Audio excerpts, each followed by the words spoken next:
peut, si ça vous dérange pas, on peut choisir quelques-uns. Il me fasse une petite présentation. Par exemple, si je prends le cas de ça, il va nous faire une petite présentation. Qu'est-ce qu'il fait, bon, pourquoi il s'intéresse à ce webinaire-là, qu'est-ce qu'il attend, qu'est-ce qu'il cherche. Ça vous dérange pas? Donc, au président.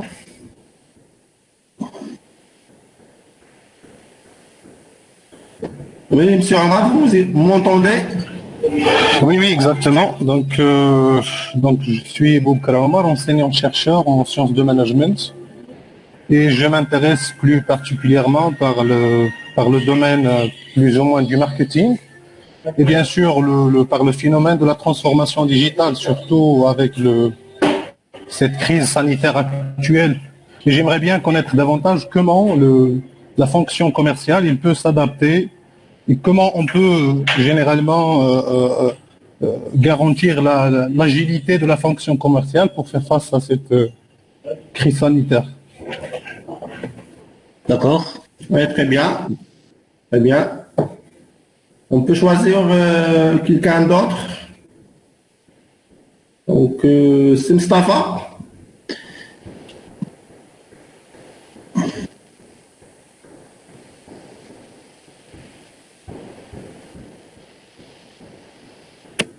Peut-être une femme, par exemple, Madame Nadia Rachdi. Ouais. Il faut faire la parité, c'est Aziz. Ouais, il faut être équitable. Je m'excuse, oui. Très bonne remarque. Alors, je vais choisir Madame ou Mademoiselle Daméris Sadia. Donc, il vient de nous rejoindre. Je pense pas qu'il veut. Vous êtes là? Bien. Alors, je vous laisse. Oui, vas-y, très bien. Bonsoir. Premièrement, je vous remercie pour ce sujet très très intéressant. Le choix était judicieux pour cette période. Enfin, pour l'instant, j'ai pas une question précise, mais juste une chose en tête, c'est quels seront les secteurs qui seront vraiment impactés ou sur lesquels il faut faire vraiment, enfin, il faut faire mettre plus d'accent pour avancer et pour le post-Covid. C'est la première question que j'ai pour l'instant. Je vous remercie. Oui, très bien. Merci, madame. Donc, très bien. Donc, sur une dizaine, si tu veux, on peut commencer. On peut commencer. Pour ne pas retarder. Très bien. Alors, on commence. Alors, OK. Alors, Bouchi Aziz, donc consultant formateur en management et organisation des entreprises. Alors, vous savez tous qu'aujourd'hui, nous vivons une crise sanitaire qui a porté un coup très dur à la situation économique mondiale. Alors, notre pays n'a pas été épargné. Alors, vous remarquez très bien, vous le constatez, crise dans tous les secteurs, que ce soit industriel, prestations de services, purement commercial, etc. Mais quand même, cette crise-là, elle a révélé quelques espoirs d'opportunités, normalement, que nous devons les saisir. Alors, une des premières mesures à prendre pour redresser votre entreprise en difficulté, c'est développer et relancer votre département commercial. Alors, notre expert en développement commercial, c'est Mohamed Louattassi, fondateur et directeur associé de Perfection Consulting, également formateur et consultant. Il va nous proposer quelques solutions pour surmonter ce défi.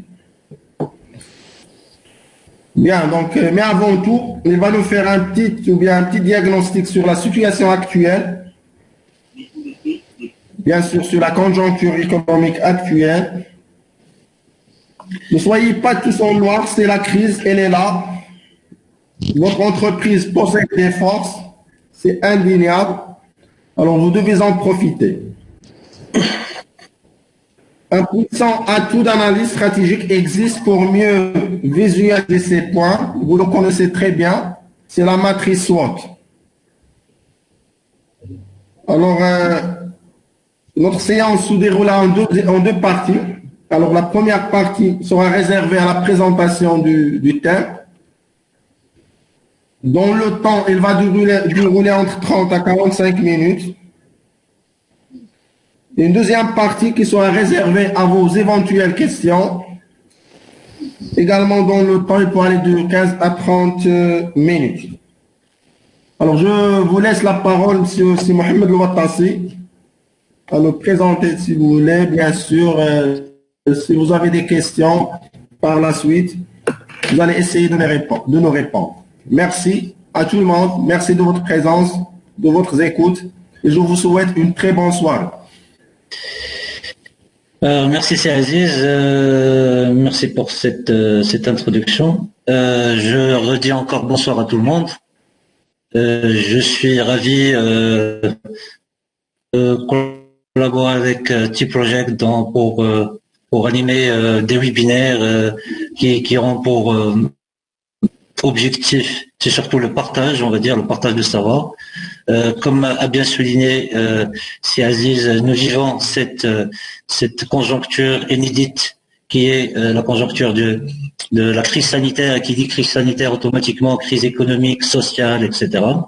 Je ne vous cache pas que on était surpris. Moi-même, je suis un entrepreneur. Je sais très bien que parmi nos participants, il y a des profils, on va dire, un peu variés, mais on va essayer quand même parce que tout le monde est touché quelque part. Donc cette crise qui était pas attendue du tout, automatiquement, il a laissé des séquelles sur le tissu économique marocain. Vous savez très bien que le tissu économique marocain, formé par majorité 90%, 95%, 80, même plus, des TPE-PME, qui étaient à la base, qui connaissaient des difficultés à l'avance, qui étaient des difficultés organisationnelles, structurelles, qui s'ajoute encore la concurrence et la compétitivité, plutôt la concurrence rude avec l'ouverture des marchés.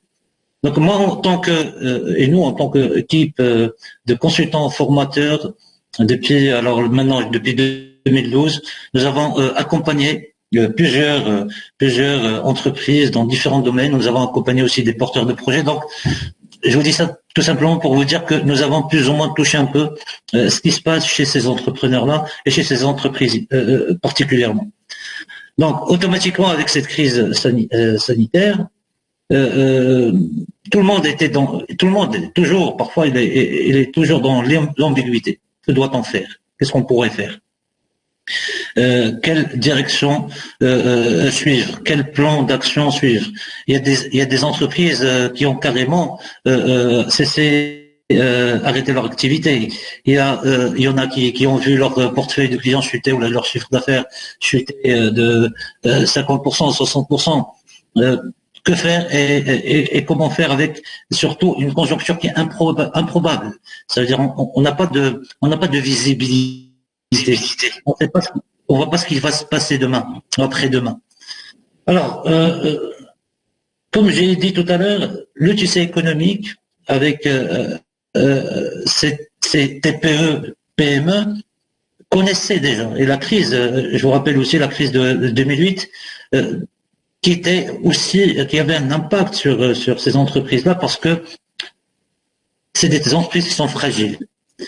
Fragiles dans la mesure où ils n'ont pas une structure qui est, on va dire, bien définie.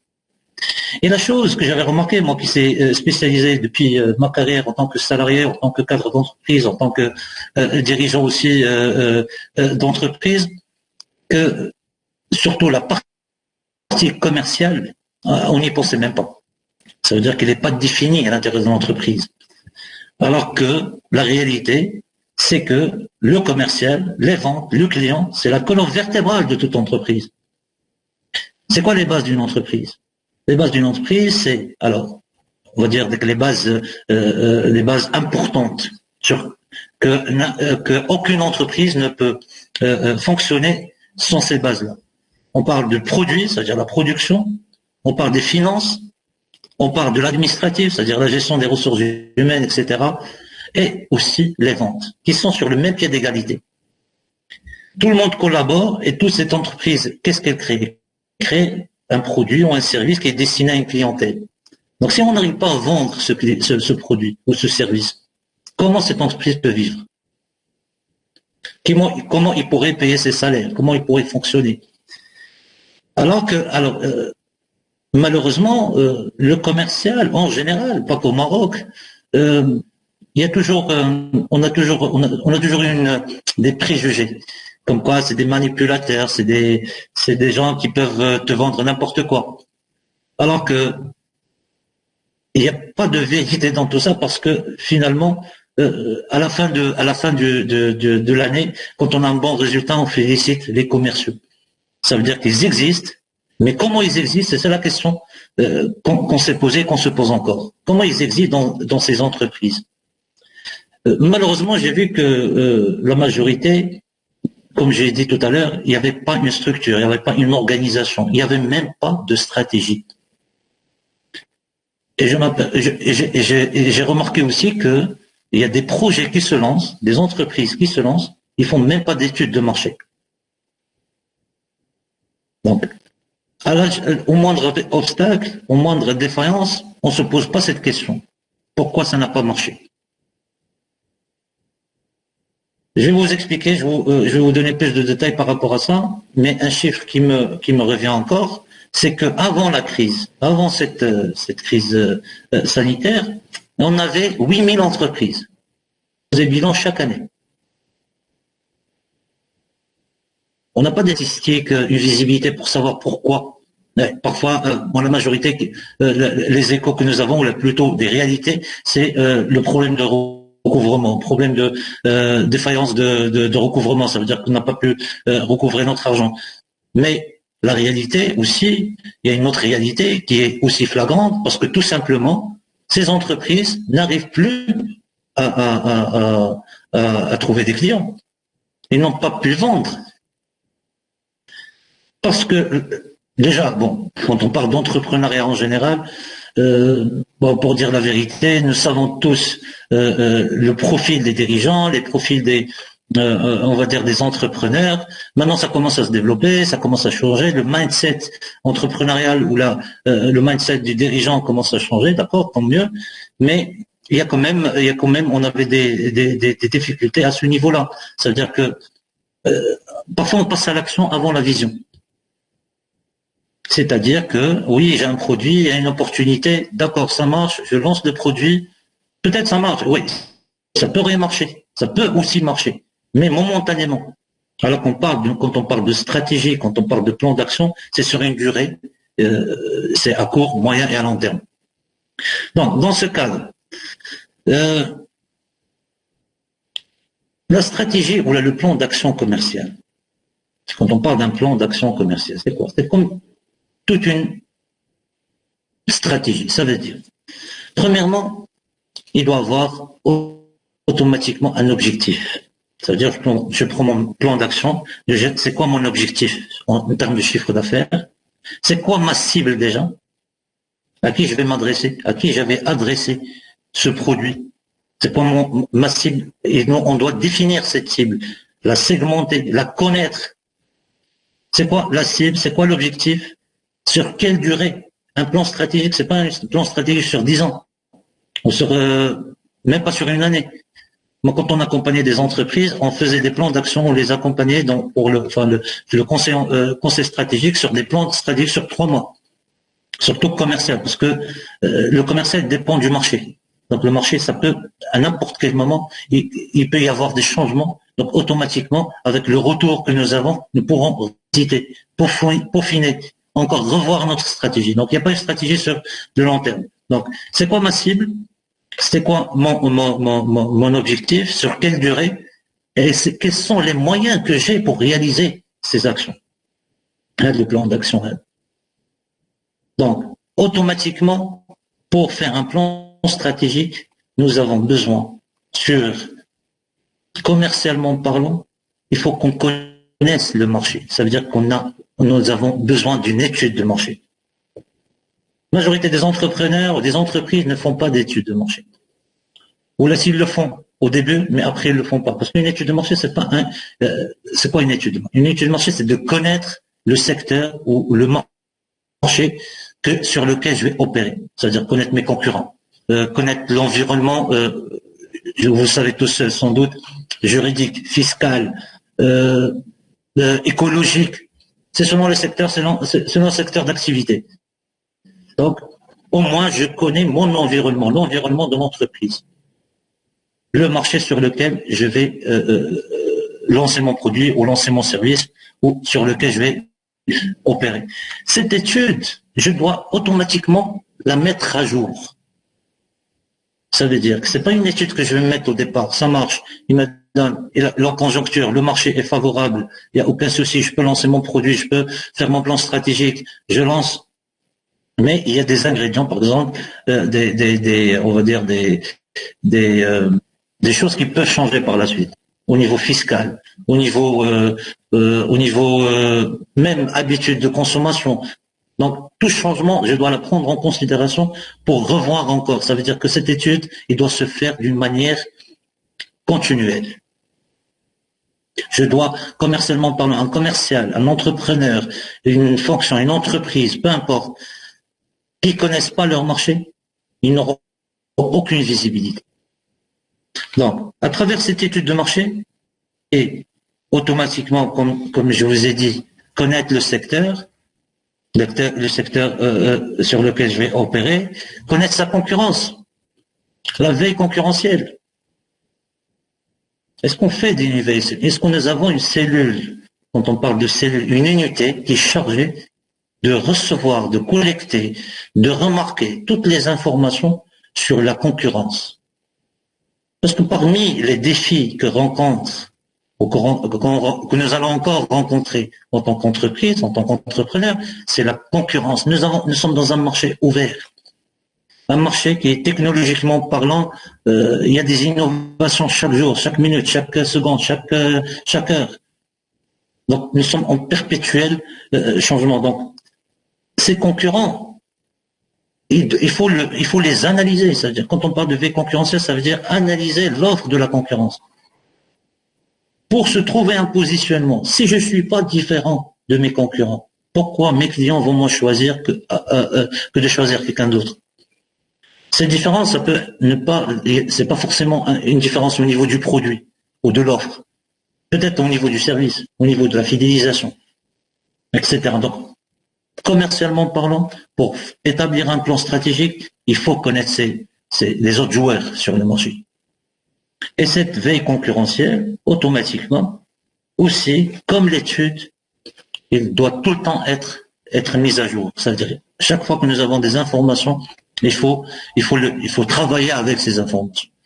Donc, commercialement parlant, pour que les entreprises, il faut que ces entreprises-là soient des unités intelligentes pour pouvoir résister à n'importe quelle crise, à n'importe quel défi qu'il aura, si nous commençons quand même à avoir cette réflexion d'analyse, cet esprit d'analyse, analyser les informations, et selon ces informations, établir un plan. En ce moment-là, nous serons plus ou moins, on va dire, compétitifs.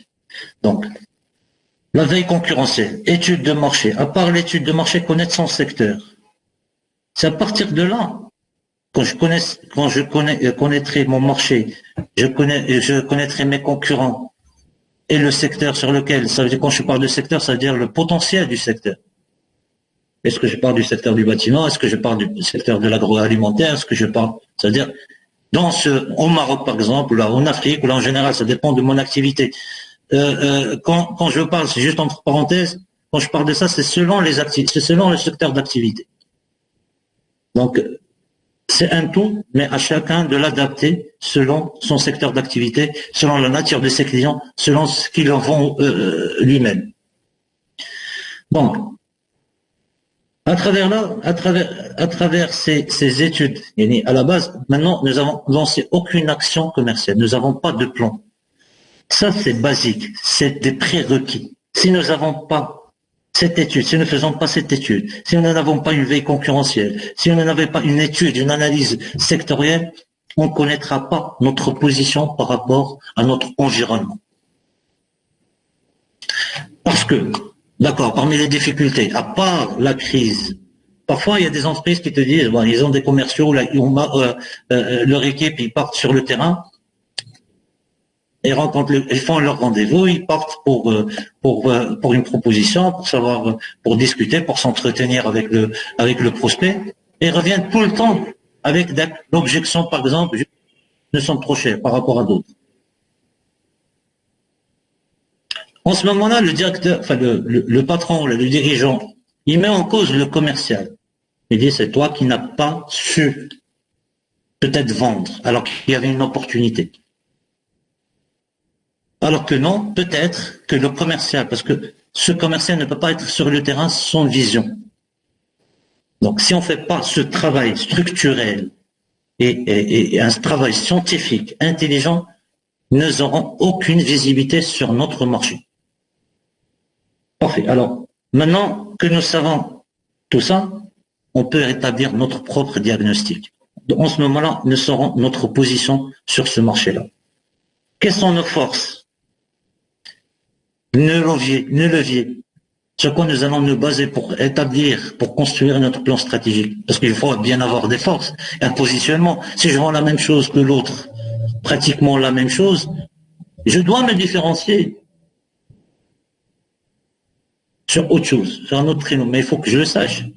Si nous avons le même produit, le même prix, la même prestation, la même les canaux de distribution, même fonctionnement, peut-être je devrais me différencier sur les services, sur le service après-vente, sur des solutions gratuites, etc. Donc, automatiquement, il faut que j'ai un positionnement par rapport à d'autres. Il faut que j'ai quelque chose que les autres n'ont pas pour pouvoir attirer mes clients, enfin des clients potentiels.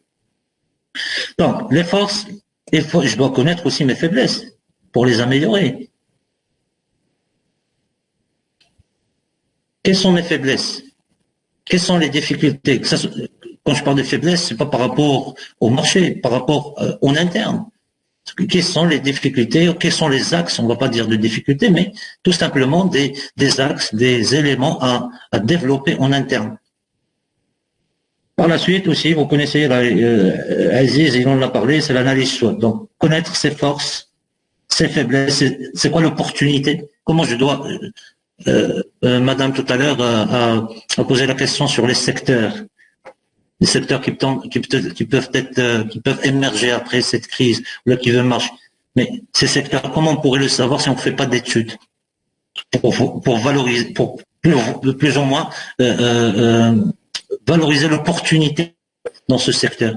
Est-ce que c'est un secteur porteur ou c'est un secteur qui connaît des difficultés, qui peut-être ne sera pas porteur d'opportunités pour notre entreprise? Donc, il faut connaître c'est quoi les opportunités, c'est quoi les menaces. Maintenant, nous avons une menace internationale. Il a chamboulé tout le monde. Il a chamboulé au niveau international. C'est venu d'une manière surprenante, qui est la crise sanitaire. On n'a jamais connu de telle crise. Donc maintenant qu'on l'a connue, il faut être préparé à des crises pareilles. Il faut s'adapter d'abord avec le nouveau contexte et aussi se préparer que dans notre mindset, dans notre façon de gérer, notre façon à se prémunir de toute éventualité, toute menace, que ce soit une pandémie ou autre. Quand je parle de menace, ça veut dire toute chose qui pourrait, des éventualités qui pourraient nuire à mon fonctionnement, à ma rentabilité, à la pérennité de mon entreprise. Donc, à partir de là, du moment qu'on connaît maintenant nos forces, nos faiblesses, nos opportunités et nos menaces, maintenant on peut établir notre plan stratégique. Ce plan, il va se baser sur quoi? Tout simplement, c'est utiliser ces forces, comment mettre en valeur ces forces, minimiser ses faiblesses ou peut-être les développer, saisir les opportunités et se prémunir, se protéger contre les menaces. Avec un objectif en chiffre d'affaires c'est selon l'activité, c'est selon aussi le projet de l'entreprise, selon ses ambitions, selon sa stratégie générale. Qu'est-ce qu'il veut? Est-ce qu'il veut augmenter son chiffre d'affaires? Il veut gagner de nouveaux clients? Est-ce qu'il veut, par exemple, s'introduire sur de nouvelles zones géographiques, peut-être exporter, etc. Donc, tout simplement, c'est selon le projet. Donc, quel objectif nous avons? C'est quoi les moyens qu'on va mettre en place? Il faut connaître ces moyens. Qu'est-ce que je vais utiliser pour concrétiser ce plan d'action? Quels sont mes moyens? Que ce soit des moyens financiers, que ce soit des moyens humains. Pour réaliser cet objectif, sur quelle durée, et aussi pour quelle cible, à qui je vais m'adresser. Alors, maintenant je vais vous partager ou là avant peut-être, on va continuer avec ça, juste après, alors que j'établis mon plan d'action. Donc une fois que j'ai ma stratégie, maintenant il faut la déployer. Quand on parle des difficultés commerciales des entreprises, quand on parle c'est quelle stratégie on pourrait aussi maintenant nous savons tous que avant Covid, c'est pas après Covid. Bien sûr que il y a tellement de changements, on va en parler, mais tout simplement, alors ce plan d'action, comment on va le concrétiser? Premièrement, une fois que le plan d'action est là, il faut le déployer. Un commercial qui n'a pas, un département commercial, une entreprise qui n'a pas de plan d'action ne peut pas mesurer son efficacité. Et ne peut pas mesurer ses défaillances. Parfois, moi, avec des formations qu'on faisait pour des entreprises ou de l'accompagnement et du conseil, on trouvait des commerciaux qui n'ont aucun plan, aucune stratégie. Quand je demande, est-ce qu'il y a une stratégie? Quand je parle de stratégie, je parle d'un livrable qui est interne de l'entreprise. À chaque fois, par exemple, il va faire un projet commercial où là il va recruter, où là il va renforcer son équipe. Un commercial, normalement, il doit être au rang où là, on doit partager avec lui, c'est quoi notre vision. Alors que la majorité, je parle surtout on va dire de la structure commerciale dans les entreprises marocaines, c'est des commerciaux qui travaillent tout seuls, sans vision, sans visibilité, c'est-à-dire que entre le commercial et le patron, je suis parti, j'ai vu flan, oui, ça a marché, ça n'a pas marché. Mais le commercial, il doit automatiquement savoir quel est son objectif d'abord et quels sont les moyens qui vont l'aider sur le terrain.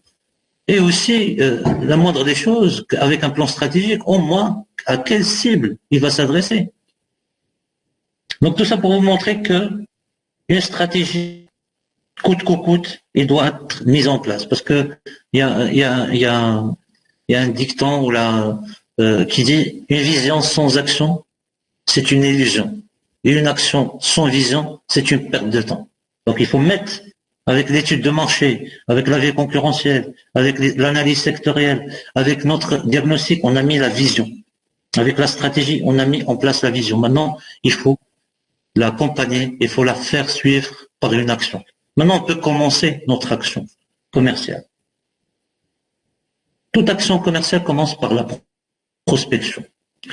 Alors, prospection, d'après des statistiques, toute entreprise perd en moyenne sur 5 ans 50% de ses clients. Moi, j'ai rencontré des entreprises et des entrepreneurs, des dirigeants qui te disent, on fait pas de prospection.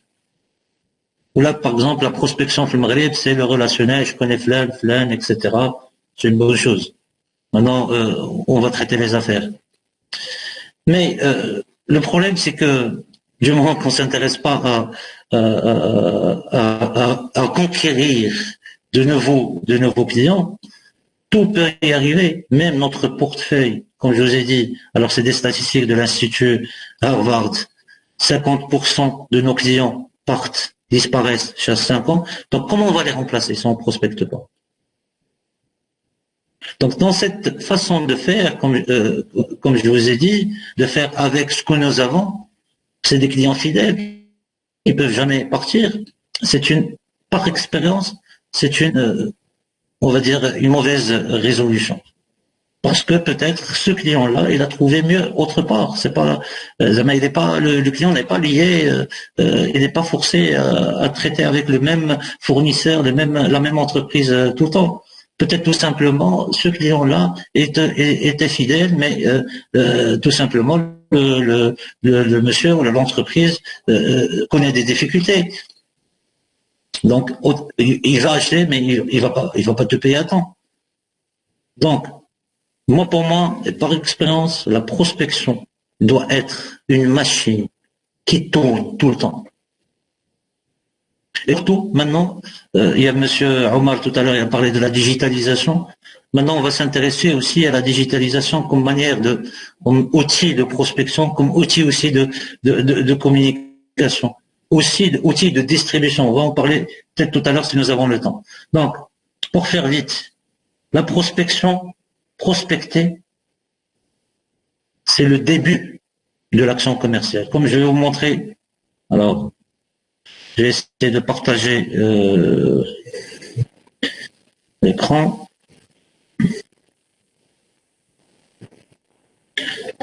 Alors, est-ce que vous voyez mon écran?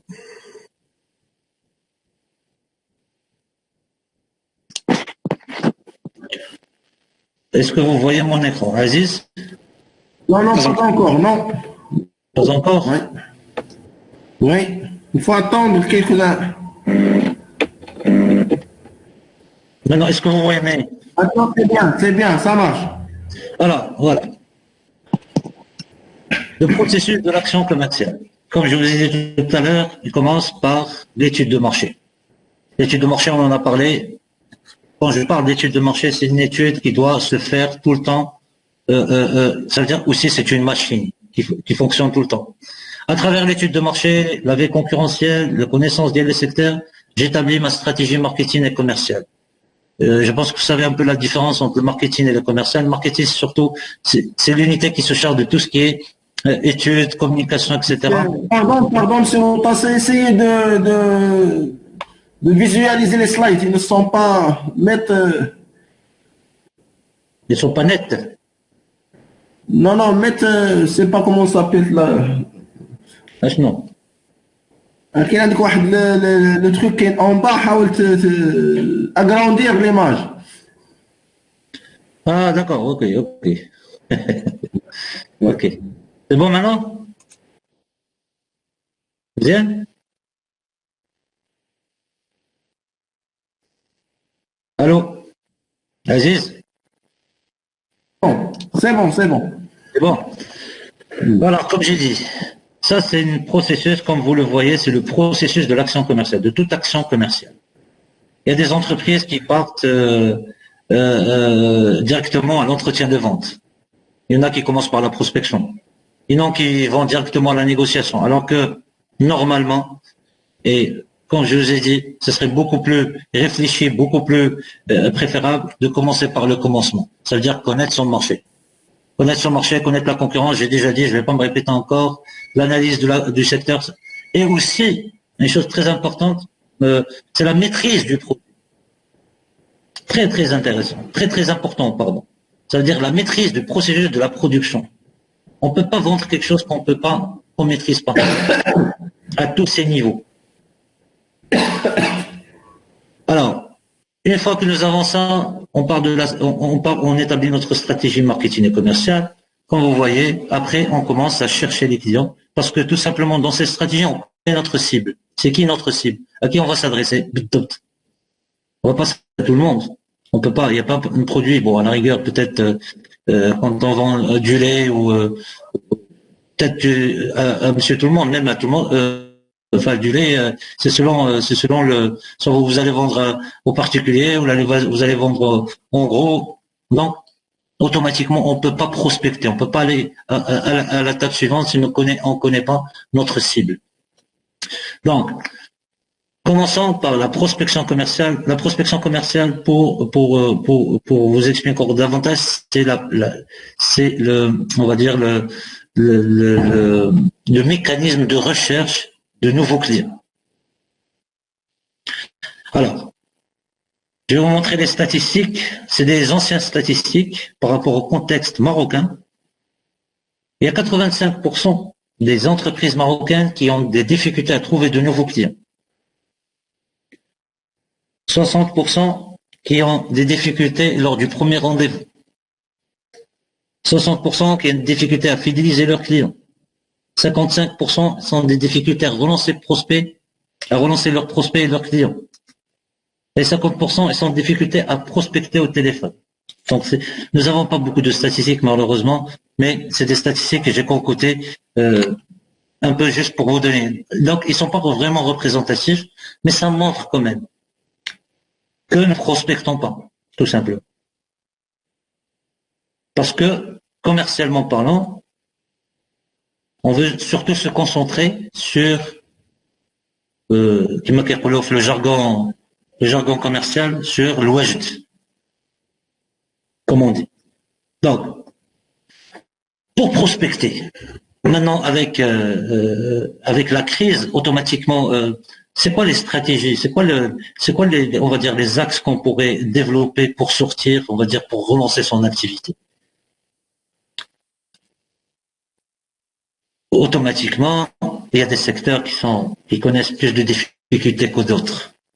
Oui, quand on parle par exemple de tourisme, quand on parle de bâtiments, quand on parle de textile par exemple, enfin il y a des secteurs plus impactés que d'autres.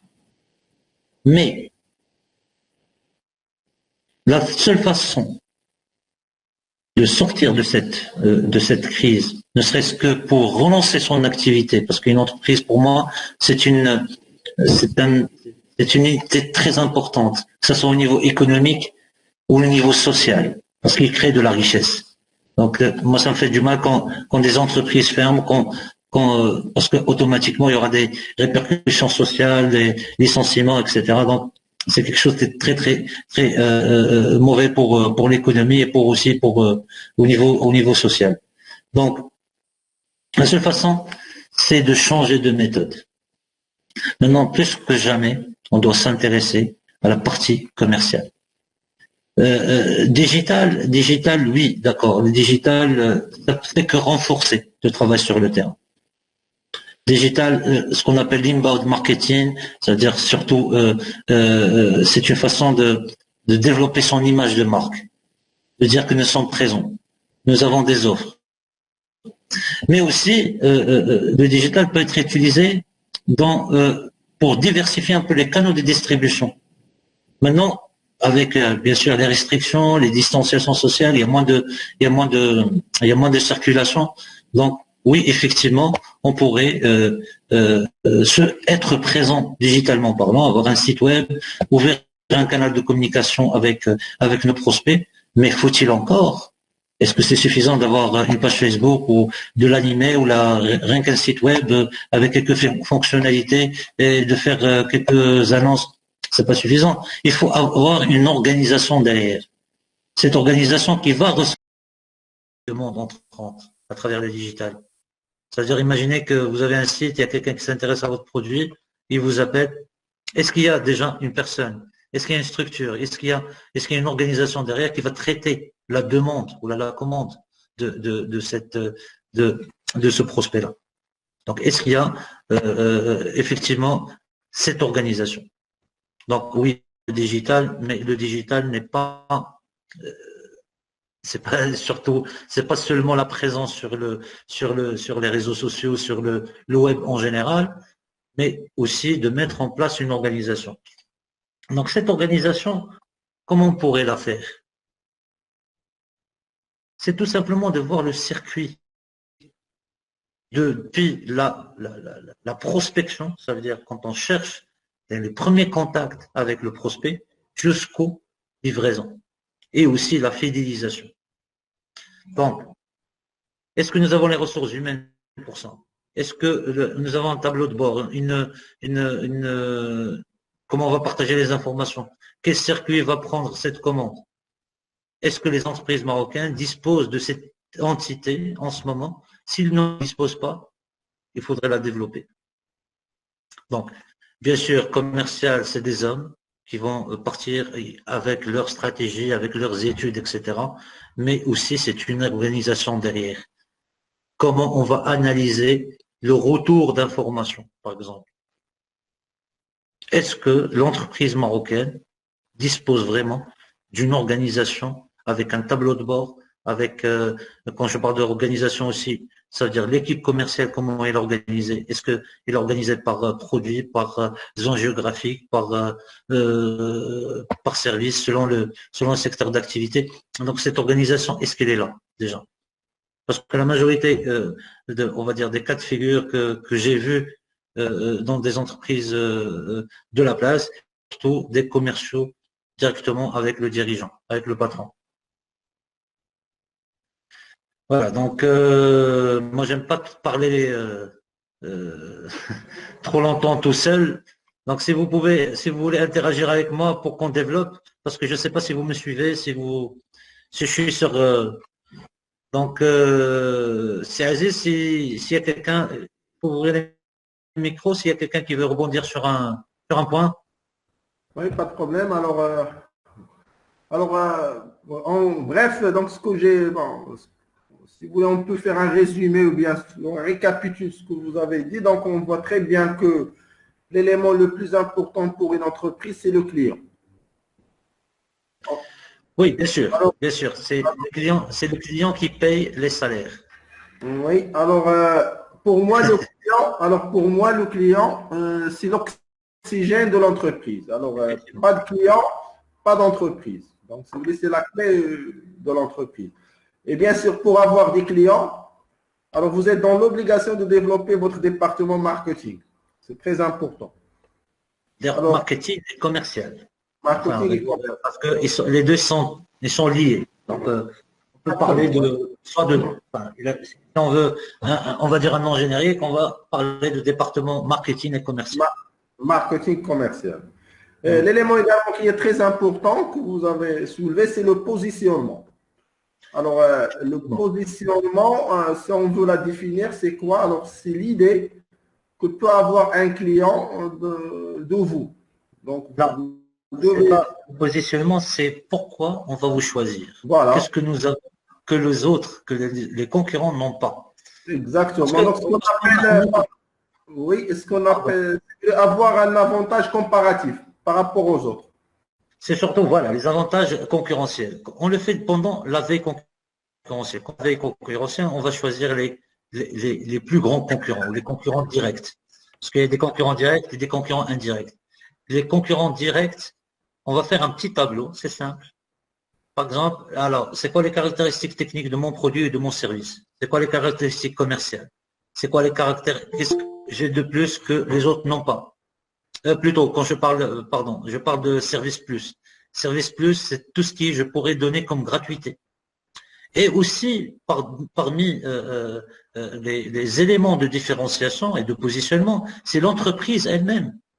C'est sa culture, c'est sa vision, son leadership, ses actions, etc. Donc, avec ça, donc, caractéristiques techniques, commerciales, les services, les gratuités que j'ai, plus mon entreprise, un commercial qui ne connaît pas son entreprise, c'est quelqu'un qui ne va pas réussir à vendre par la suite. Parce qu'il faut ce sentiment d'appartenance. Parce que le commercial, il a trois rôles principaux. Le premier rôle, c'est de vendre. Le deuxième rôle, c'est avoir un retour. Comment on peaufine l'étude de marché? C'est surtout avec les retours des commerciaux. C'est eux qui sont dans le comme on dit, entre parenthèses. C'est eux qui rencontrent les clients. C'est eux qui sont en contact avec les prospects. Ces prospects-là, ils leur donnent des informations. Donc, s'ils n'ont pas, au moins, ils ramènent des informations qu'on va utiliser par la suite pour développer encore notre peut-être plan d'action ou notre stratégie. Donc, le premier rôle, c'est de vendre. Le deuxième, c'est avoir le retour, c'est faire le retour d'information. Et le troisième, qui est important, c'est qu'il représente l'image de marque. Et, M. Ouattara, je vais ajouter un autre point. Il faut que ce commercialiste-là cherche à fidéliser le client. Donc, ça aussi, Oui, c'est bien très sûr. important. Donc, nous devons- Non, j'insiste sur ce point de l'entreprise parce que j'en ai rencontré pas mal sur le terrain, c'est qu'il y a des commerciaux qui racontent les problèmes d'entreprise aux clients, aux prospects. Ça, c'est des erreurs qu'il faut pas faire. Que quelles Oui. que soient les difficultés que j'ai avec mon patron, avec peut-être mes collègues ou mes collaborateurs, moi j'ai vu des commerciaux qui se disent, il y a une réclamation du client qui n'a pas été livré à temps, il descend carrément la livraison, quoi. Il n'y a pas cet esprit d'équipe, de cohésion. Et Alors, ça, c'est pas professionnel. Comment? Dans ce cas-là, c'est pas professionnel. Effectivement, donc j'insiste dessus parce qu'il y a des erreurs, des petites erreurs, parfois nos défaillances, ils viennent de. Le diable est dans les détails. Donc il y a des petits détails qui peuvent nuire à l'entreprise, qui peut, à cause de ce petit détail, on peut perdre un client, on peut perdre une image de marque, et après on se pose la question pourquoi ce client est parti, pourquoi on vend moins, pourquoi on n'a plus ce marché, alors qu'il y a des petits détails qui conditionnent tout ça. Donc voilà, donc on parlait de Smitho, du rôle le commercial.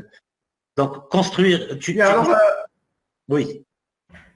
ouais, bien, donc, on attend les questions sur votre passé. S'il y avait des questions pour nos intervenants. Oui, alors c'est ça ce que je voulais faire avec nos intervenants, c'est surtout interagir avec eux pour savoir est-ce que, enfin voilà, par rapport à déjà cette première partie, qu'est-ce qu'ils en pensent, et aussi interagir, parce que parler tout seul, je sais pas. Alors, ils sont à quel niveau, etc. S'ils ont des questions ou des remarques ou là qui veulent rebondir avec un grand plaisir. Il vaut mieux qu'il y ait un débat que de parler tout seul. Très bien. Alors, vous pouvez intervenir. Donc, je peux citer les noms. Donc, oui, vas-y. Bonsoir. Bonsoir, Bonsoir. Mustafa. Oui, bonsoir. Merci, monsieur, pour l'intervention.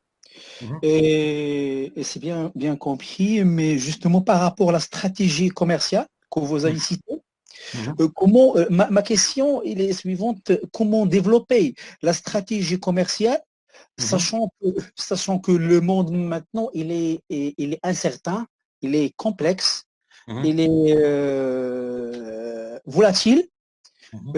C'est-à-dire on n'aura pas de visibilité sur les clients, les commandes. Il faut dire dans ce sens-là, comment développer une stratégie commerciale qui peut durer dans le temps, sachant qu'on n'a pas de visibilité vraiment sur la demande client. Parfait. Merci, Mustafa, pour la question. Alors, je vous rappelle juste que tout à l'heure, le plan d'action ou une stratégie, moi, je préfère. Il y en a qui le font sur 1 an, 2 ans, 3 ans. Moi, je fais des stratégies sur 3 mois. D'accord? Parce que, à part cette ambiguïté, bien sûr qu'il y a une ambiguïté, il y a une invisibilité, des choses qui changent. Je suis tout à fait d'accord. C'est le contexte où nous vivons. Il y a toujours le risque. C'est pour ça qu'il faut mettre en place des plans d'action qui sont pas très longs. Moi, je peux faire un plan d'action sur 1 mois. C'est quoi un plan d'action? C'est quoi une stratégie? Comme j'ai dit tout à l'heure, c'est quoi mon objectif? À qui je vais m'adresser? La cible, ma cible. Ça veut dire par rapport à mon produit, par rapport à mon service. À qui je vais m'adresser? Pour quel objectif? Et par quels moyens? Pardon, dans ce cas, il y aura une liaison très importante avec la production. Comme vous avez dit, la production et le commercial doivent être travaillés d'une manière étroite parce que si vous parlez de l'horizon, je pense, de la commande. C'est-à-dire, il ne faut pas avoir plus que 3 mois ou 2 mois pour qu'on puisse avoir une visibilité. Parce qu'aujourd'hui, si on travaille sur les prévisions, ça sera un peu difficile. Les prévisions sont toujours avec une erreur, surtout si on étale la période. C'est D'accord. pour ça, c'est Mustapha, c'est pour ça le travail du commercial est très très important parce que c'est lui qui est sur le terrain et c'est lui parce que ce plan d'action, on va pas le sortir du néant. On va sortir, comme j'ai dit tout à l'heure, avec une étude de marché. Ça veut dire, en ce moment T, à ce moment d'abord, le marché comment il est, sur quoi je vais me baser. Donc, à travers cette analyse, la concurrence aussi, le secteur, le potentiel du secteur. À partir de là, le résultat, c'est mathématique. Ça veut dire, j'analyse les données, les variables, le marché, la concurrence, le secteur, le produit, etc. À travers ça, sur quoi? Donc, automatiquement, avec ces variables, je vais faire sortir mes forces, momentanément, pardon, momentanément, ça veut dire ce mois-ci, par exemple. Ce mois-ci, je vais avancer sur tel produit, elle a tel produit parce que ce produit, il va marcher mieux. Peut-être ce mois-ci, je vais attaquer par exemple, les industriels de cette zone particulière. Et je me fixe un objectif. C'est quoi mon objectif? Par exemple, soit en concrétisation, soit en chiffre d'affaires, etc. Et je mesure. La stratégie, le plan d'action, excuse-moi, et je vous donne la parole. Une stratégie, c'est pas une science exacte.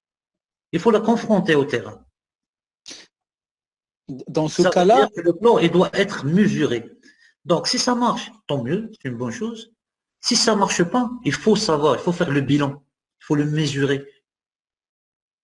C'est pour ça que moi, je propose à mes clients, je propose à mes partenaires, je leur dis, il faut faire des réunions commerciales chaque semaine. Deux réunions, une réunion de préparation de la semaine le lundi et une réunion le vendredi pour évaluer la semaine. C'est-à-dire on part semaine par semaine. Qu'est-ce qui s'est passé? C'est quoi les remarques des clients, des prospects? Qu'est-ce qu'il a dit celui-là? Comment il s'est comporté celui-là? Donc peut-être que la semaine, à travers ces informations qu'on a recueillies cette semaine, qu'on a évaluées cette semaine, on peut prendre des décisions pour la semaine d'après. Du moment que nous sommes dans cette précipitation, de ce monde qui bouge, qui est des changements continuels, donc il faut faire un travail quotidien. c'est-à-dire, dans ce cas-là, on va parler des compétences des commerciants, parce que les compétences des commerciants, les compétences techniques des commerciants jouent un rôle très important. Aujourd'hui, les commerciants, ils ne veulent que vendre. Ils n'ont pas les compétences nécessaires pour étudier le marché, avoir la fluctuation du marché, avoir les comportements de consommation. Ça, c'est très important. Vous parlez par rapport à tout ce qui est quantitatif, c'est-à-dire avoir des réunions, oui, tout à fait d'accord avec vous. Mais si le commercial n'a pas des informations, n'a pas des aspects ou des compétences techniques et commerciales pour qu'il détecte les fluctuations de la demande client et pourquoi ce client-là ne commande pas, pourquoi il y a une fluctuation très importante. Dans ce cas-là, on va parler de l'aspect humain de commercial. Aujourd'hui, oui, pardon. comme vous savez, la plupart des commerciaux n'ont pas des connaissances techniques, que ce soit au niveau de la production, parce qu'il doit avoir le jargon de la production, il doit avoir le jargon d'un acheteur, parce que le commercial, en fin de compte, c'est le prospect que ce soit qu'il gagne le client ou qu'il perd le client, en fin de compte. Si vous êtes d'accord avec moi dans cet aspect. Je suis d'accord et pas d'accord. Alors, le commercial, oui, bien sûr, le commercial, 90% du potentiel d'un commercial, c'est l'humain. C'est-à-dire les qualités relationnelles et les qualités humaines. Je suis tout à fait d'accord. Mais un commercial ne peut pas travailler tout seul sur le terrain. Ça veut dire qu'on ne peut pas jeter la responsabilité sur le commercial tout seul. Quand je parle d'études de marché, il faut que j'ai cette organisation. J'ai parlé tout à l'heure d'une organisation. C'est quoi cette organisation? C'est une organisation, c'est une cellule. C'est les salles de marché. C'est une veille continuelle à travers toute l'équipe, parce que tout le monde est concerné. Il n'y a pas que le commercial qui est concerné par le client. La production est concernée par le client. La comptabilité est concernée par le client. Tout le monde est commercial quelque part. Donc, tout le monde, on doit faire une cellule intelligente. Alors, le commercial, qu'est-ce qu'il va faire?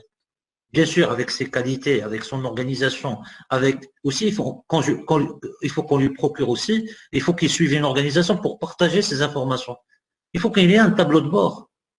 Moi, je connais des dirigeants qui travaillent, enfin, des entreprises, en général, qui travaillent avec le commercial par téléphone. Le commercial n'a aucun tableau de bord. Alors, tout simplement par téléphone, toutes les informations qu'il va recueillir sur le marché, ils vont se perdre parce que les écrits restent et les paroles partent.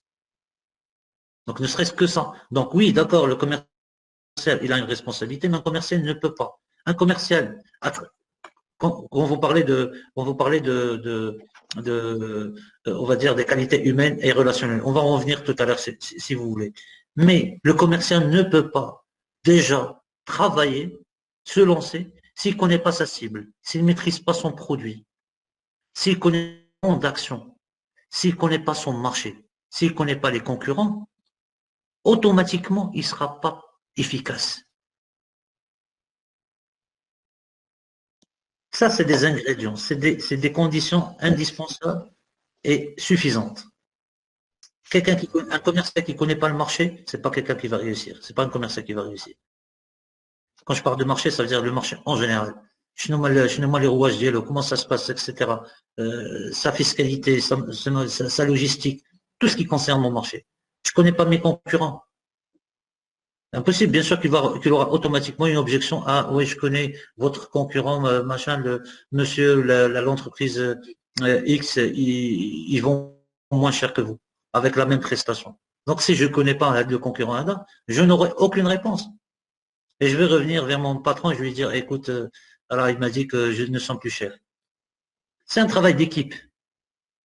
Et un commercial ne peut pas être efficace s'il n'y a pas d'organisation derrière, s'il n'y a pas de structure derrière. Quand je parle d'organisation, ça veut dire en interne, comment on réfléchit ensemble pour développer nos performances commerciales en concrétisation, en fidélisation, etc. Voilà. C'est Mustafa. Merci, chef. Merci beaucoup. Est-ce qu'il y a une autre question? Si vous permettez. Oui, c'est moi. Donc, je tiens à vous remercier chaleureusement pour la qualité et la richesse de votre intervention. Donc, je dirais pour ce partage d'expérience.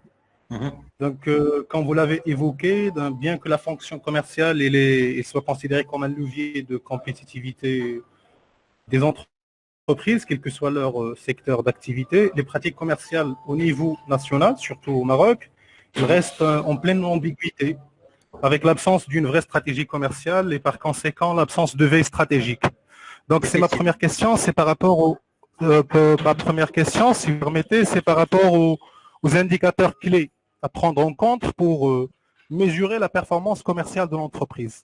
C'est-à-dire quels sont les ingrédients qu'on peut identifier pour bien mesurer la performance de l'entreprise de point de vue commercial.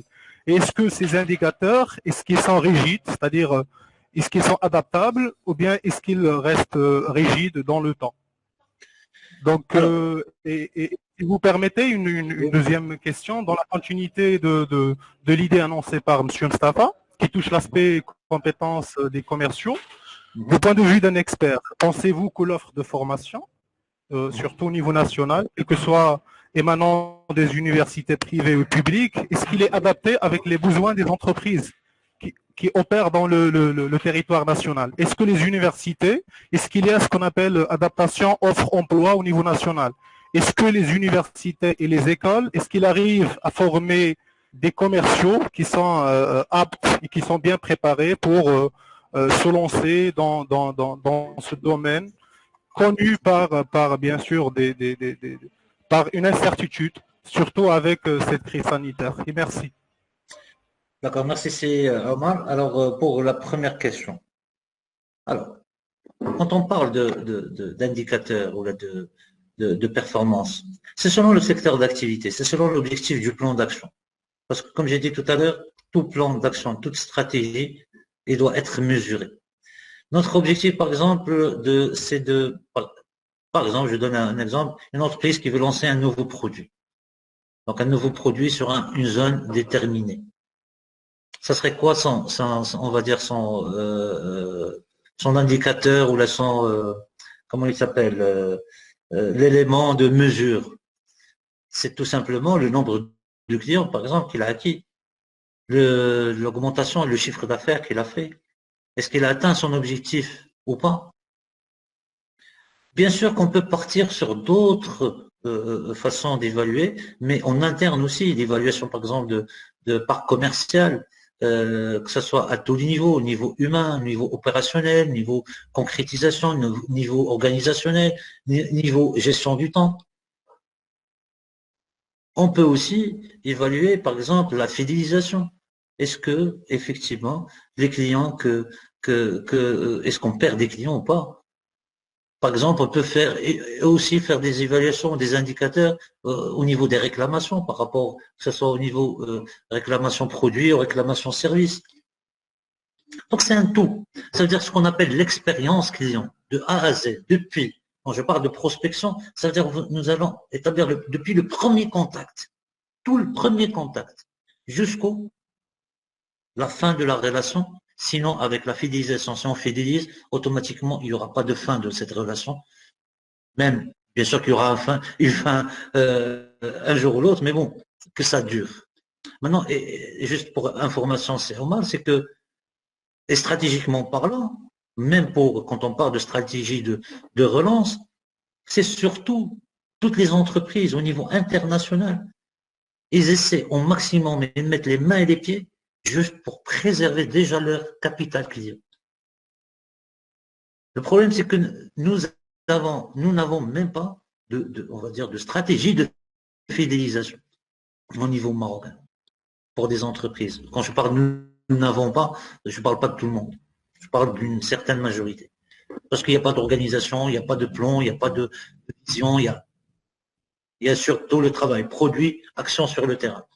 Parce que j'ai le produit, il le lance sur le terrain et puis voilà. Si ça marche, tant mieux. Si ça marche pas, bon, la concurrence peut-être, on va se poser la question pourquoi ça marche pas.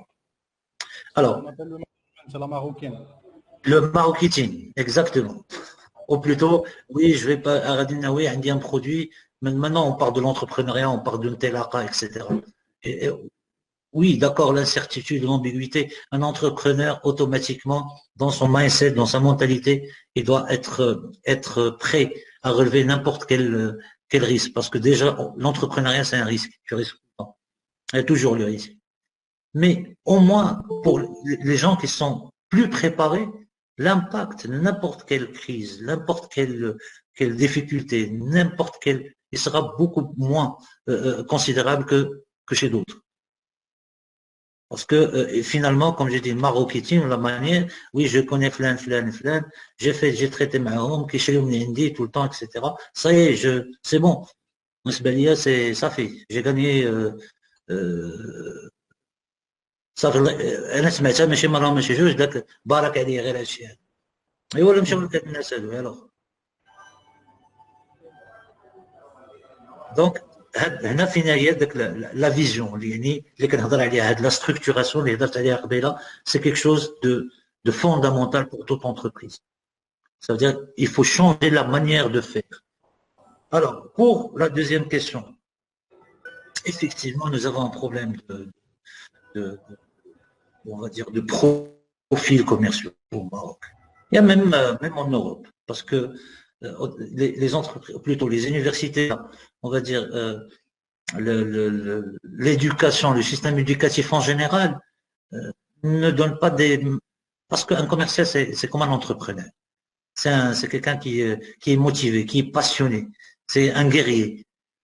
Pour moi, un commercial, c'est une entreprise à part entière parce que automatiquement, là, qui a ses propres clients, il gère, il connaît ses clients, il traite leurs commandes, il traite leurs suggestions, leurs réclamations.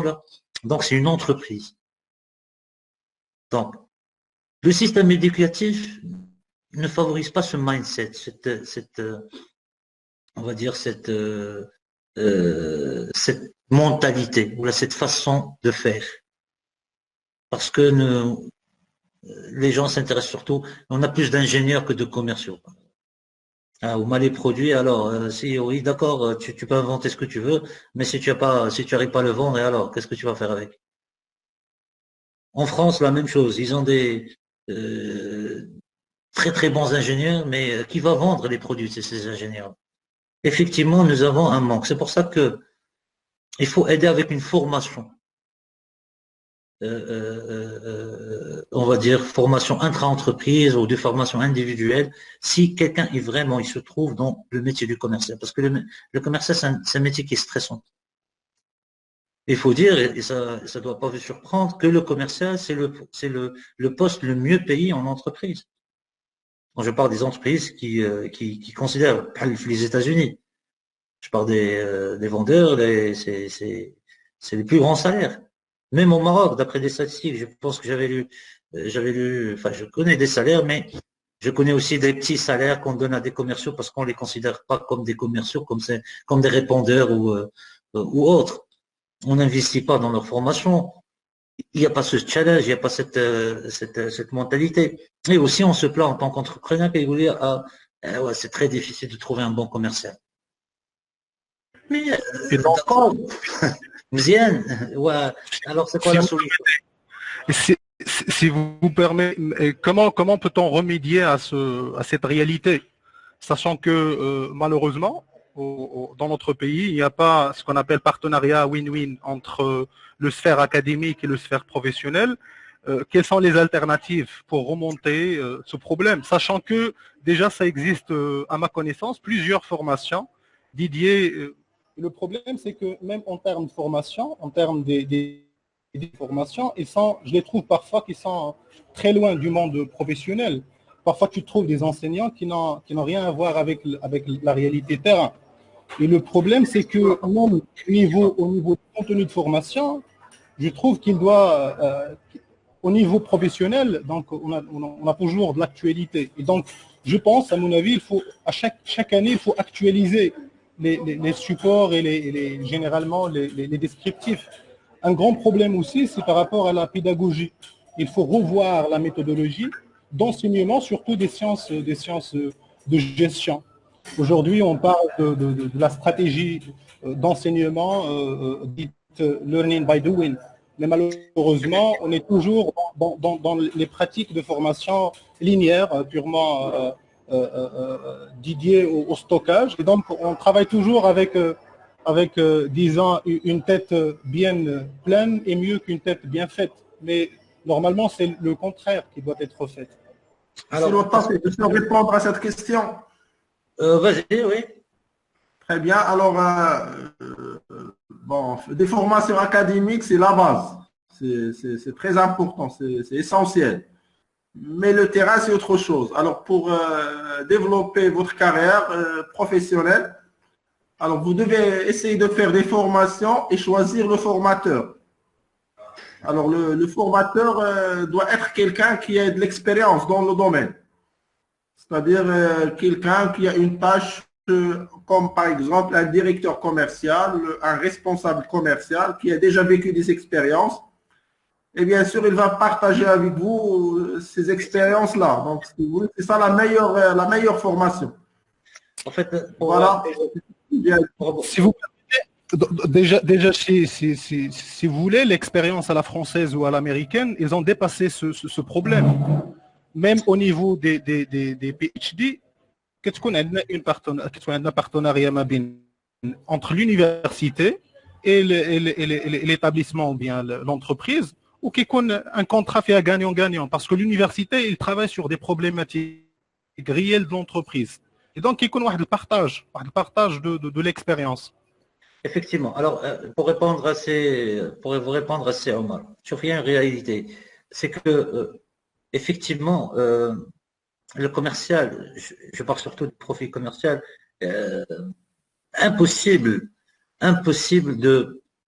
d'accompagner ou de former des commerciaux par quelqu'un qui a jamais fait du commercial.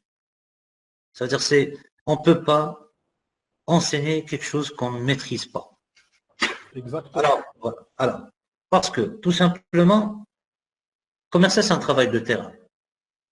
C'est un travail de pratique. Parce que, alors, quand on parle de formation, il y a plusieurs catégories de formation. Moi, j'ai vu des formations comme, même au niveau universitaire.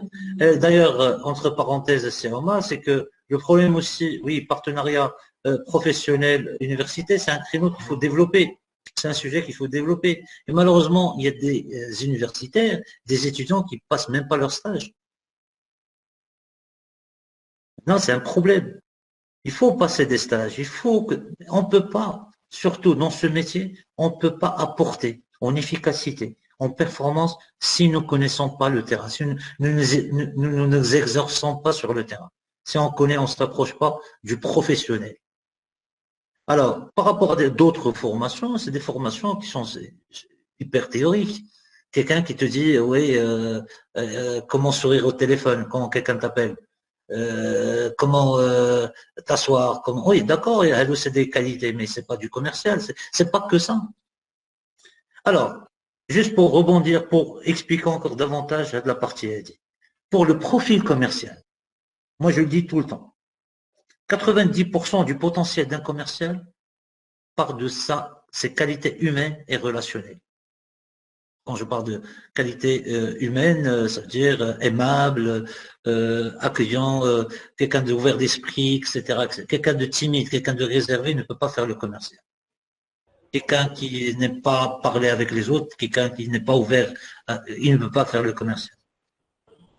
Quelqu'un qui stresse beaucoup ne peut pas faire le commercial. Ne peut pas faire le commercial, oui, mais il peut développer, s'il n'a pas maintenant, mais il peut développer ses qualités. Tout se développe, tout se fait. Mais effectivement, il y a des compétences qui sont innées chez la personne. Très bien. Mais il y a des choses qu'il faut développer. Donc, effectivement, sont ces qualités humaines et relationnelles, en aucun cas, le commercial. Le profil commercial peut être efficace et performant. On rajoute à ça 10% tout ce qui est technique. Quand on parle de technique, bien sûr, c'est, comme je vous en ai parlé tout à l'heure, connaissance du marché, connaissance de la cible, connaissance de la concurrence, etc. Et aussi comment, bien sûr, que si nous avons le temps, on peut développer tout ce qui est partie technique de vente, qui part de la prospection, la maîtrise de l'entretien de vente, la négociation commerciale, la façon de fidéliser, la fidélisation de la clientèle si jamais il fait son achat. Sinon, comment relancer un client qui n'a pas encore, et s'est pas encore décidé. Donc, tout ça, c'est des techniques, mais ça reste un fil conducteur. C'est-à-dire que la personne, lui, elle-même, s'il n'a pas ces qualités-là, tout ce qui est technique, qu'ils aient les meilleures techniques, les techniques de je ne sais pas qui, ils ne peuvent pas être aussi efficaces. Donc voilà, effectivement, la réalité est là, c'est que nous avons un manque de profil, alors que le commercial, et ce que vous savez, c'est normal, c'est la majorité des entrepreneurs, c'est-à-dire surtout, quand je parle d'entrepreneurs, il y a des gens qui deviennent entrepreneurs, ou là qui lancent leurs affaires, c'est les commerciaux. Il y a des ingénieurs, mais les commerciaux, en majorité, vous allez trouver que il y a les dirigeants, à la base, la khadm, quelque part, des clients, etc. C'est pour ça qu'il a lancé son affaire. Si vous permettez, par rapport les compétences personnelles, je pense que le ministère il est en train de lancer plus ou moins de calquer avec le module soft skills le parcours académique des étudiants. Même par rapport à l'entrepreneuriat, ils ont lancé le programme de ce qu'on appelle programme de l'étudiant entrepreneur. Mais je pense que ça reste des efforts à allouer pour un petit peu développer les compétences. Voilà. Juste pour information, avant que ça m'échappe, est-ce que vous savez très bien que le commercial, les profils sont très demandés. Ou le commercial, parce que c'est quelqu'un qui va s'organiser, qui est des commerciaux freelancers. C'est-à-dire que si on commence vraiment à fabriquer, quand je dis fabriquer entre parenthèses, à des profils ou qu'on ait des profils vraiment sur de bonnes bases, que ce soit au niveau humain, que ce soit au niveau soft skills et aussi technique, c'est des gens qui peuvent ramener, apporter de la valeur. Commercial يخدم راسو باسكو هو اللي غيقلب على لو كليون غادي يجيب لو كونترا غيجيب لا كوموند غيعطيها لواحد اخر il va toucher ne serait-ce que sa commission là-dessus qui serait de 20 de 30 selon la négociation avec donc le commercial نقدر نقدروا به le chômage plus ou moins يعني si on veut être ironique un petit peu oui d'accord oui c'est Omar et pour un petit peu l'illustration هذا العام كانوا عندي des étudiants qui sont en DUT, c'est-à-dire Bac plus 2. En même temps, ils travaillent freelance sur le volet commercial. Qui le commerce électronique. déjà les jeunes في المغرب déjà ملونسين في الفولي كوميرسيال دونك كاين ديجا هاد لي وهذا هو لو بلوز امبورطون في هاد لا فونكسيون كوميرسيال سي كو تقدر دير لوطو امبلوا اذا كانوا عندك Exactement. Une appellation, ce qu'on appelle un business developer ou là, un apporteur d'affaires. C'est un apporteur d'affaires, c'est quelqu'un qui ramène une affaire pour une entreprise. C'est lui qui négocie, c'est lui qui prospecte, c'est lui qui négocie, c'est lui qui ramène la commande. Et à l'entreprise qui va assurer la commande, et lui, il touche sa part, sa commission qui est l'équivalent du travail qu'il a fourni. Donc, et effectivement, c'est de l'auto-emploi. Mais faut-il encore avoir des profils compétents. Nous avons, nous, à notre niveau, notre cabinet aussi avec T-Project, nous avons formé plusieurs équipes. Alhamdoulilah, ça a donné de très bons résultats parce que vous avez parlé tout à l'heure de pédagogie. Là, on part pas sur la théorie.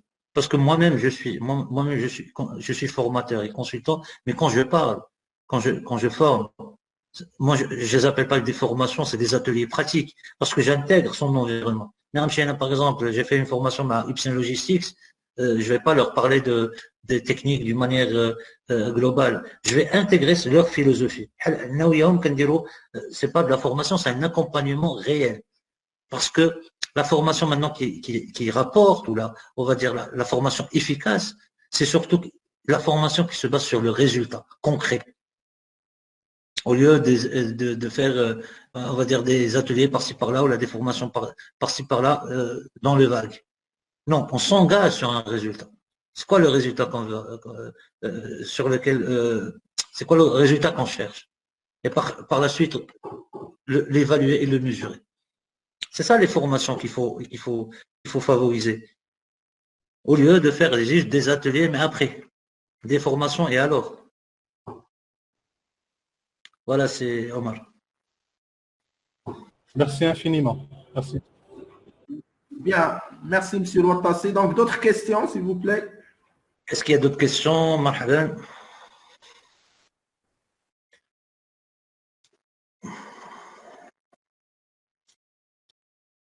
Alors, Madame Nza, on n'a pas eu d'intervenante féminine. Chmenette, les dames. Madame Nadia, est-ce qu'il y a des questions? Non, pour le moment, non, tout est clair, c'est bien. C'est vous qui nous avez posé la question tout à l'heure sur le secteur, Yak. Les secteurs qui vont... c'est ça? Madame Nadia? Oui, oui. Vous avez posé la question tout à l'heure sur les secteurs, c'est ça? Non, c'est pas moi. Pardon. Alors, qu'est-ce que vous faites, Madame Nadia? Qu'est-ce que vous faites professionnellement parlant?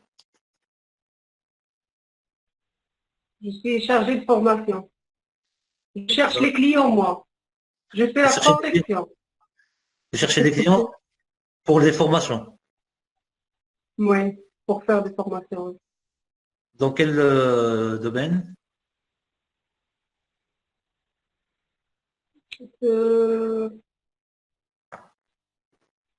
Par exemple, des formations que vous avez en train d'entamer. Toutes les formations, management, marketing, toutes les formations.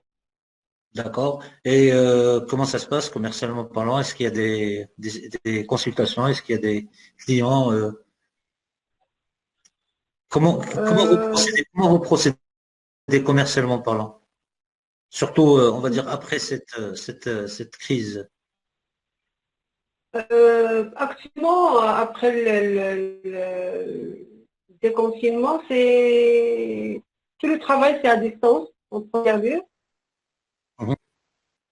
Et mon travail, c'est toujours par téléphone, c'est avoir les prospections par téléphone. Alors, comment vous prospectez? Vous avez déjà une base de données ou la... Oui, je travaille en se basant sur une base de données complète avec des numéros de téléphone, avec des emails. Et en premier lieu, on commence par, quand on appelle un client, on lui propose notre produit. Et ça marche? C'est les- Oui, alhamdoulilah, alhamdoulilah. C'est intéressé, donc on fait le suivi. Mhm. S'il n'est pas intéressé, il y a des clients, c'est à partir du premier coup téléphonique, il vous dit non, je ne suis pas intéressé. Donc c'est à classer, c'est un client à classer parmi les non intéressés. S'il est intéressé à 100%, on fait un suivi. S'il y a des nuances, 50%, il n'est pas encore convaincu, il y a quelque chose qui cloche, on le suit pour lui convaincre d'être parmi nous au sein de la formation. D'accord. Alors, donc, C'est-à-dire Wahid qui n'est pas intéressé, quelqu'un, un prospect qui n'est pas intéressé, donc automatiquement, vous le classez, vous ne travaillez plus dessus. Non, c'est pas que je travaille plus, mais je laisse un peu de temps et je relance une deuxième fois. C'est toujours non, donc c'est non. S'il dit c'est pour la session prochaine, après, donc on le laisse et de temps en temps, Alors, je vais vous comme poser une vous question l'avez comme ça. très simple. Alors, pour le prospect, ça veut dire, quand je parle de prospect, ça veut dire que c'est la première fois que vous allez contacter à de l'entité. Alors, euh, vous vous basez sur quelles informations? Est-ce que ça vous suffit d'avoir un numéro de téléphone plus l'email ou là, vous avez d'autres informations? Oui, la fonction. La plus importante pour moi, c'est la fonction. C'est-à-dire, qu'est-ce qu'il fait ce monsieur-là, ou Mhm. bien qu'est-ce qu'il fait cette dame-là. Donc, la première des choses que je vois, c'est la formation. La Est-ce qu'elle fonction. est, oui, c'est la première des choses que je vois. Est-ce qu'elle est adaptable par la formation? Parfois, il y a des gens qui sont inscrits, mais ils sont inscrits uniquement pour voir qu'est-ce qu'on fait et ils cherchent le besoin. C'est-à-dire, est-ce qu'elle est la formation intéressée ou bien une autre, ils sont inscrits pour d'autres, pour voir est-ce qu'il y a d'autres formations. Mhm, mhm. Donc là, vous avez la fonction, mais vous essayez pas de poser des questions sur un peu l'environnement. Pourquoi vous tirez quelques informations, on va dire. Il y a l'entretien quand vous entretenez ma de prospect Adam, est-ce que vous tirez des informations? Et si vous tirez ces informations, où est-ce que vous les classez? J'ai des fichiers, je travaille sur des tableaux, sur Mhm, Excel, mhm. et je note les remarques et je note tout ce que je cherche pour ne pas oublier. D'accord. Les relances, quand vous relancez par téléphone tout le temps ou Tout par le temps mail. par téléphone, par email, par des messages sur WhatsApp. Qu'est-ce que vous dites exactement, en fait, les appels ou là, les emails que vous envoyez? Quoi? Qu'est-ce que vous dites? Ça veut dire le contenu. Comment vous relancez? Est-ce que vous avez décidé de suivre notre formation ou là, vous dites autre chose? Ça veut Ça dire, dépend, ça dépend, ça dépend. Ça dépend du but de la personne. donc, alors, à travers cette organisation de prospection que vous faites, est-ce que vous arrivez à atteindre vos objectifs?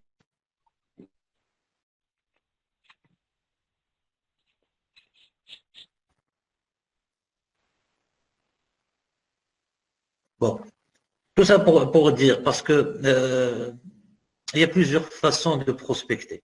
Euh, pour rebondir, Madame Nadia, il y en a qui envoient un mail, déjà un premier mail. Ce premier mail, ils envoient leur offre de service. Ce qui dit tout simplement, voilà, bonjour, sans monsieur, rien du tout. Bonjour, nous sommes la société qui fait ça, spécialisée dans ça, dans ça, dans ça, dans ça, dans ça. Maintenant, ce genre de mail ne risque même pas d'être lu par le projet si on se base sur ce mail pour faire un premier contact. Il faut personnaliser ces emails. Quand je parle de personnalisation, je ne parle pas rien que le nom. Ça veut dire bonjour monsieur Flan ou la madame Flan. Flana. C'est quoi les informations que j'ai sur ce prospect? L'astuce. Il faut que je connaisse le prospect avant de le contacter. Et quand j'en parle de connaissance, le cher, il est ce qu'on appelle les informations d'identification. Son numéro de téléphone, son adresse, son email. Non, je dois connaître le décideur qui me concerne. Si je peux avoir son numéro de téléphone personnel, c'est encore mieux. Si je peux avoir son email personnel, c'est encore mieux. Il faut que j'ai des informations sur l'activité de ce prospect, son chiffre d'affaires, de son effectif, son environnement, avec qui il traite, etc. Pourquoi je dois faire tout ça? Tout simplement pour évaluer l'opportunité avec ce prospect. Parce qu'en connaissant, je vais me dire, est-ce que effectivement, parce que je peux savoir, par exemple, avec faire de la recherche d'informations, je peux arriver à connaître que ce prospect-là, il est intéressant pour mon produit, là, mais il traite déjà avec un concurrent et il en est satisfait. Ça, Marie, quand je suis un prospect prioritaire, je vais le classer, comme elle a dit Madame Nadia, je vais le classer peut-être moyen, un profil moyen, que peut-être il faut travailler sur autre chose avec lui. Donc, plus on est d'informations, plus on est percutant. Même dans le corps de l'email, qu'on utilise une information que nous avons déjà sur le prospect. Par exemple, moi, quand je travaille avec on va dire des cadres commerciaux ou l'équipe commerciale en général, quand on travaille sur ce mail-là, je leur dis il faut utiliser une information que vous avez réussi à avoir sur le prospect. C'est-à-dire dans la structure de l'email, l'introduction, nous sommes une société Kada. Oui, d'accord, il faut que ça soit très courte, mais là, il faut s'intéresser sur le prospect. Nous savons que vous faites ça. Nous savons que vous êtes sur le point de faire un projet. Nous savons que vous cherchez à former votre équipe commerciale. C'est pour ça que nous voudrons vous proposer notre masterclass ou notre atelier tel, etc. Là, tout simplement, je suis en train d'attirer l'attention de ce prospect au lieu de mettre un mail standard. La même chose. Après, bien sûr, il faut l'inviter s'il a besoin d'autres informations, de creuser encore, vous allez laisser les coordonnées. Par la suite, même s'il ne vous répond pas sur ce mail, quand vous allez appeler au téléphone la première fois, ça ne va pas être très froid, parce que vous le connaissez aussi, que vous avez déjà envoyé un mail. Au lieu qu'ils vous disent, l'objection, va envoyer ça par mail, ah oui, j'ai déjà envoyé. Donc, vous êtes en train d'impressionner ce client, ce prospect-là. Donc, une longue, on va dire, une longue organisation. Donc, envoyer le mail, préparer l'argumentaire pour appeler au téléphone, ce qu'on appelle l'entretien téléphonique. Tout ça, il faut le connaître. Il faut changer la méthode. Au lieu de faire une méthode liée standard, si ça marche, tant mieux. Si ça marche pas, peut-être c'est à cause des clients, parce qu'ils veulent pas. Une chose aussi, très importante, quand on fait la prospection d'une manière correcte, c'est de connaître le profil payeur du prospect. Est-ce que c'est quelqu'un qui paye ou pas? Parce qu'on a beau, oui, bien sûr, à connaître des clients, mais s'ils ne payent pas à la fin, là, c'est un problème. Donc oui, si j'ai des informations, je contacte, etc. pour connaître avant, pas après.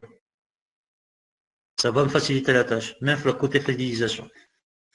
Donc tout ça, bon, il y a plein d'informations. Malheureusement, le temps ne va pas suffire pour traiter tout ça.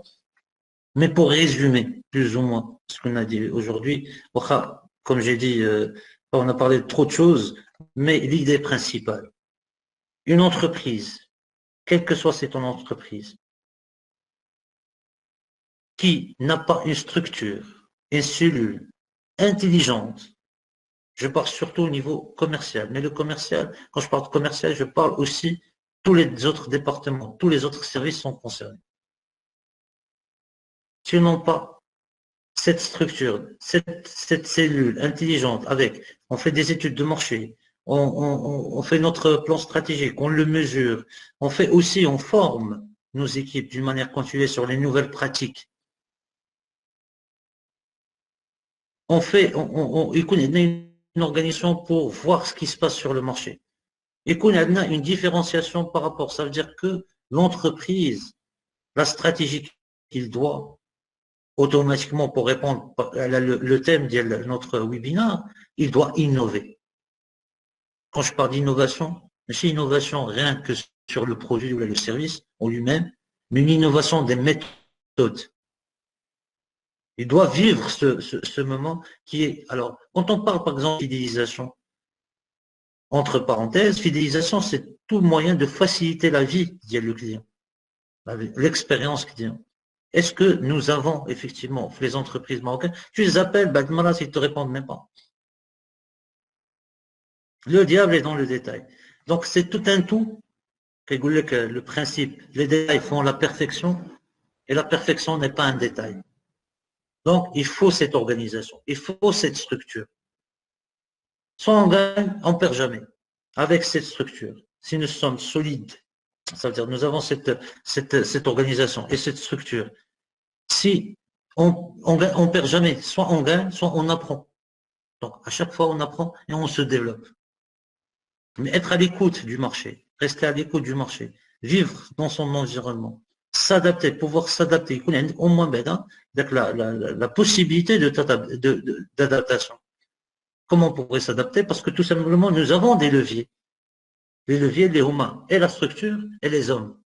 Quand je parle des hommes, ça veut dire avec un grand H, les hommes et les femmes, avec petit H. L'équipe. Les ressources humaines, c'est... Maintenant, on parle de digitalisation, d'accord, on parle d'intelligence artificielle, mais soyez-en sûrs et certains. Il n'y a rien qui pourrait remplacer l'homme et le contact humain, surtout la vente. Parce que déjà, on n'a qu'un boulot, bien à la vente, en général, c'est question de confiance. Si on vous fait confiance, on achète. La vente est psychologique. Donc, comment vous allez traiter avec une machine en tant qu'humain, comment vous allez faire confiance à une machine? Donc, quelles que soient ces machines-là, quelle que soit cette intelligence artificielle, quels que soient ces mécanismes, il y a toujours un contact humain. Et ce contact, il doit être bien soigné, commercialement parlant. Ça veut dire que cette personne, il doit savoir qu'il va être en contact avec un prospect, avec un client, peu importe, ça veut dire une demande extérieure, ou là, voilà, une demande extérieure, comment il va la gérer et quel circuit il va prendre, quelle structure il va répondre à cette demande, comment le circuit va être, tout ça, il doit être étudié à l'avance, mis en place. Et pour cela, il faut changer de manière de faire, de mentalité. On dit, pour changer, bien sûr, changer le résultat, on se plaint, oui, on essaie, j'ai recruté des commerciaux, ça n'a pas marché, non, les commerciaux, ils perdent du temps, plus de frais que de rentabilité. Mais qu'est-ce que tu as donné à ces commerciaux? Est-ce que rien, elle a un commercial, on trouve une entreprise, je trouve aucune régulière, salam alaikum, et d'accord, tu vas vendre des formations, là tu vas vendre. D'accord, oui, si j'ai un portefeuille, déjà, à la rigueur, je vais me débrouiller.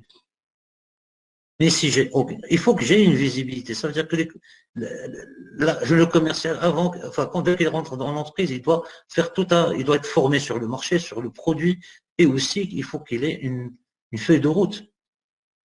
Sur quelle cible il va travailler, par quels moyens. C'est quoi les actions quand on parle de marketing? Ça veut dire la communication qui va renforcer, qui va appuyer son travail sur le terrain.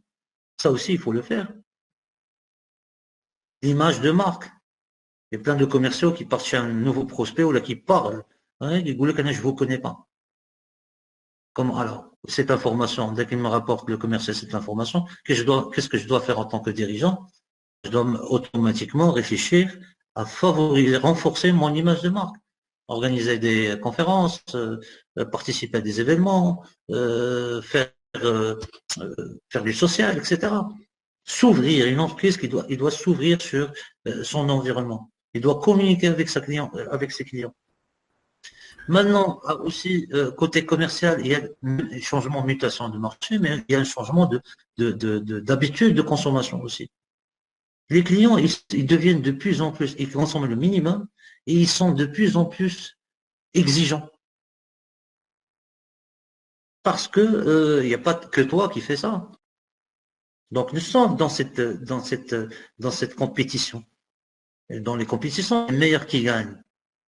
Donc maintenant, je suis une entreprise marocaine avec des hommes, avec des équipes marocaines, etc. Je veux me démarquer. il faut que je fasse le nécessaire pour innover au niveau méthode, pour être à la hauteur, pour concurrencer d'autres entreprises qui viennent de Chine ou d'Europe ou peu importe. Alors, pourquoi on ne se pose pas la question, pourquoi nous n'avons pas de success story ici au Maroc? Quand je parle de success story, ça veut dire une start-up ou une entreprise qui est devenue, on va dire, qui est partie de rien et qui est devenue une réussite internationale. Parce que, tout simplement, nous n'arrivons pas encore à changer la façon de faire et aussi la mentalité. Il faut changer la mentalité pour changer la façon de faire. Et c'est le moment ou jamais. Monsieur Loitassé, je pense qu'on a dépassé le... Bravo, monsieur Loitassé, merci bien. Voilà, donc... Alors, si vous voulez, j'ai une citation que... Comment? Allô? Oui, je Alors, vous entends. on peut clôturer avec... Très bien. Alors, on peut clôturer avec une citation que j'ai trouvée dans votre profil LinkedIn. Alors, il dit que il faut vivre avec le courage, s'essayer et non avec la peur de ne pas y arriver. Effectivement, il faut vivre avec le courage d'essayer et pas avec la peur de ne pas y arriver. Ça veut dire quand on essaye, si on ne gagne pas, au moins on aura appris quelque chose. Donc, changer de façon de faire, même s'il y a un risque, parce qu'il y a toujours une résistance au changement. Maintenant, alors, quand on parle, pour clôturer, la stratégie pour relancer notre activité, c'est de penser différemment. C'est la transformation de nos méthodes. Et quand je parle du commercial, parce que le commercial, c'est l'oxygène, comme tu as dit, de l'entreprise. Non, au moins déjà la perception via la partie commerciale, via la vente, il doit changer. Parce que sans client, aucune entreprise ne peut vivre. Donc, il faut s'intéresser et donner cette importance, cette valeur à la fonction commerciale. Et quand on lui donne la valeur ou la fonction, à cette, plutôt l'importance à la fonction, c'est de lui préparer tous les ingrédients pour qu'il réussisse. Voilà. Et je vous remercie pour ce webinaire. Je remercie les participants pour leur... malheureusement, je vous dis sincèrement, il y a plein de... C'est tout un processus, c'est tout un... On a fait que pour expliquer tout ça, pour en parler. Il faut beaucoup de temps. Mais comme je vous ai dit tout à l'heure, nous sommes un cabinet de formation aussi. Donc, avec ces projets, je vais faire le commercial maintenant. Donc, pour les intéresser, nous allons lancer bientôt un masterclass qui est sur 4 modules. Alors, le premier module, ça va être les techniques de vente, ça veut dire la prospection téléphonique et la maîtrise de l'entretien de vente. Le deuxième, on va parler de la négociation commerciale au niveau comportemental et au niveau technique. Le troisième module, c'est la gestion de la relation client. Alors, gestion de relation, c'est comment fidéliser, comment relancer et comment gérer, traiter les réclamations des clients. Le quatrième module, on va parler du recouvrement. Donc, ça va être bientôt pour, je pense, à partir de la semaine prochaine, il va être, le premier atelier va commencer le 10. Donc, vous pouvez, n'importe quel moment, contacter Project pour plus d'informations. Nous serons ravis de vous compter parmi les participants à des ateliers. Ça va être des ateliers virtuels, 100% halaka. Mais bien sûr, avec des ateliers pratiques, des simulations, etc. Moi, je suis animé depuis toujours parce que je suis un homme de terrain. C'est moi-même qui vais animer ces formations. Moi, je suis orienté résultat. Ça veut dire que, comme on dit le commercial, pour finir en beauté, peu importe le produit, c'est sa valeur ajoutée qui compte. Je mets un de produit. Sinon, qu'est-ce qu'il rapporte au client ou à l'utilisateur de produit ou le service? Donc, les commercialement parlant, on doit se concentrer. Mais chez notre produit, qu'est-ce qu'il va apporter notre client, là, notre prospect. Ou quand on est au professionnel de la vente, quand on interprète, on traduit à de la valeur ajoutée en termes de chiffré. Tu vas gagner tant en chiffre d'affaires. Tu vas gagner tant tu vas minimiser tel coût, etc. C'est ça ce qu'on veut arriver, ça veut dire sur des résultats réels. Et voilà, c'est Aziz, merci tout le monde, merci pour votre participation et j'espère que ça va être un début pour d'autres, Inch'Allah, pour d'autres webinars, pour approfondir davantage le sujet là, parce que c'est un sujet très vaste. Adrien en avant, il y a que c'est Aziz. Oui, oui, très bien. Donc, on vous remercie beaucoup. On remercie également les participants. Bien sûr, on vous remercie de votre écoute, de votre attention. On vous donne rendez-vous prochainement pour un autre webinaire qui va traiter un autre sujet. Alors, je vous remercie beaucoup et à la prochaine. Merci à vous. Merci à vous et bonne soirée. Merci à vous. À vous aussi. Au revoir.